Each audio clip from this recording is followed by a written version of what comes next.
President Ruto is visiting Berlin, Germany, at the invitation of the German government.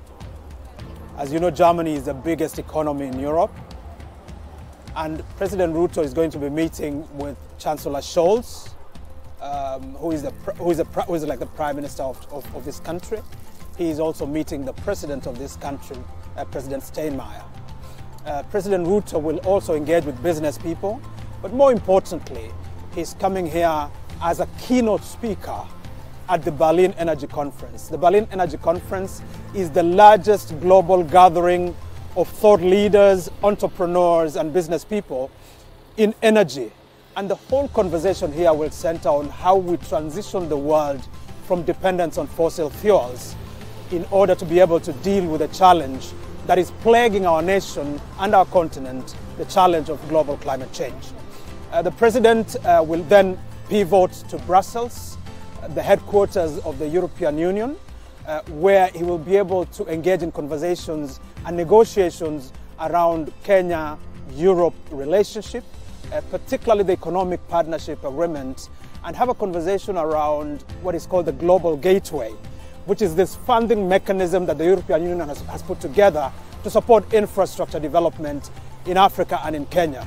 He will sign a number of very critical agreements that will bring millions of euros and millions of dollars to the country in the area of energy, in the area of infrastructure, in the area of transport, in the area of health, among others.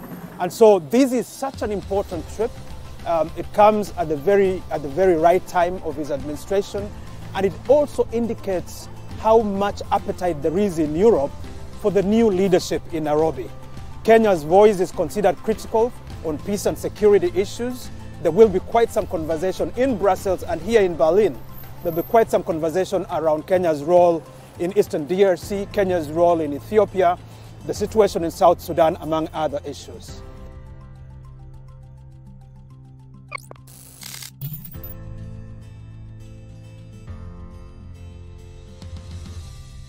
One of the mandates of the State Department for Diaspora Affairs is to harness the savings and investments of the diaspora.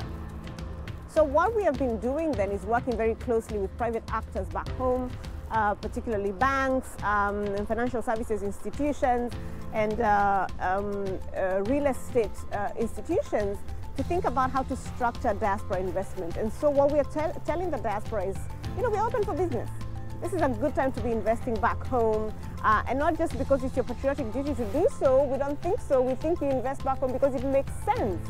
The CBK right now is launching an app and a web-based platform for you to be able to buy infrastructure bonds and treasury bonds and bills online without ever having to go to CBK. So the entire process is going to become extremely diaspora friendly, and we're looking forward to that.